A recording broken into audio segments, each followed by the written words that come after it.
विश्वास रखिए, ये कठिन समय भी टल जाएगा। ये आपका विश्वास ही है जो हर विपत्ति से आपको निकाल लाएगा। मैं हूं विनी आपके साथ और सुनाती हूं आज आपको एक राजा जी की कहानी। राजा जी जो निसंतान थे, संतान प्राप्ति के लिए हर जतन कर चुके थे, लेकिन उनके घर में कोई संतान नहीं हो रही थी।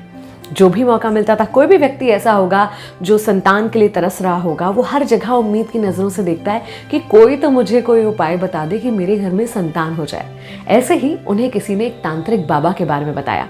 राजा जी उस तांत्रिक से मिले, अपनी समस्या उस तांत्रिक को बताई तो तांत्रिक ने कहा कि तुम एक बच्चे की बलि दे दो, उसके बाद तुम्हारे घर में संतान अवश्य हो जाएगी।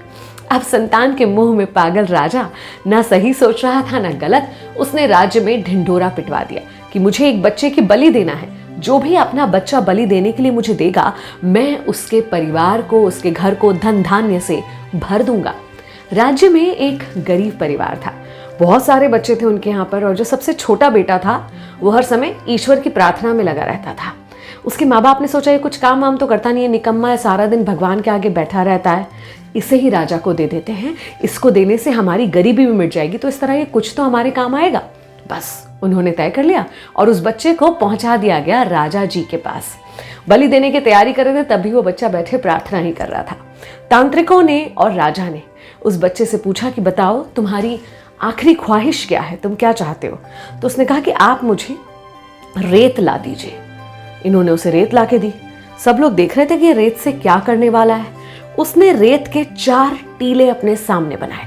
चारों टीले बनाने के बाद एक एक कर पहले, दूसरे और तीसरे टीले को उसने अपने ही हाथों से तोड़ दिया।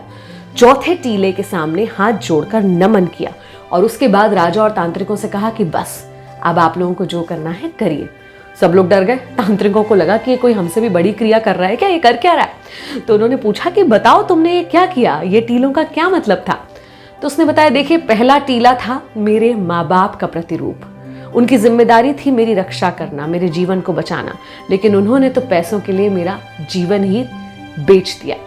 दूसरा टीला था मेरे सगे संबंधियों का।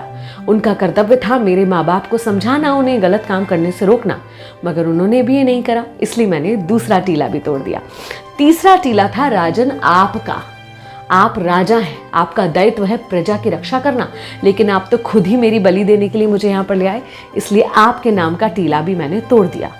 फिर राजा ने बड़ी हैरानी से पूछा, और ये चौथा टीला, ये किसके नाम का है? उसने कहा, ये ईश्वर का है। अब आगे वही होगा जो ईश्वर चाहता है। मेरे ईश्वर पर मुझे पूरा विश्वास है। ये सुनने के बाद राजा को बहुत ग्लानि हुई और उसे लगा कि मैं अपनी संतान के लिए किसी एक बच्चे की जान ले रहा हूँ, और क्या पता बलि देने के बाद भी संतान हुई या ना हुई। राजा के मन में विचार आने लगे। बहुत सोचने समझने के बाद राजा ने फैसला लिया कि क्यों ना मैं इसी बच्चे को अपनी संतान बना लूं, इसे अपना उत्तराधिकारी बना लूं। संपूर्ण सोच विचार के बाद राज्य में ढिंढोरा पिटवा दिया गया और उस लड़के को राजकुमार घोषित कर दिया गया। राजा ने सोचा, इतने अच्छे मन का, ईश्वर में आस्था रखने वाला बच्चा मुझे मिल रहा है, तो बस मुझे और कुछ नहीं चाहिए। ये उस बच्चे का विश्वास था, भगवान पर विश्वास, जो उसे मौत के मुंह से निकाल लाया। कई बार हमें लगता है कि परिस्थितियां इतनी खराब हैं कि अब तो कुछ हो ही नहीं सकता, लेकिन ऐसे में अगर कोई आपको बचा सकता है तो वो है आपके मन का विश्वास। बहुत खराब है परिस्थिति आसपास, लेकिन मन से इस विश्वास को डगमगाने मत दीजिएगा। मैं हूं विनी आपके साथ। चलो आज कुछ अच्छा सुन।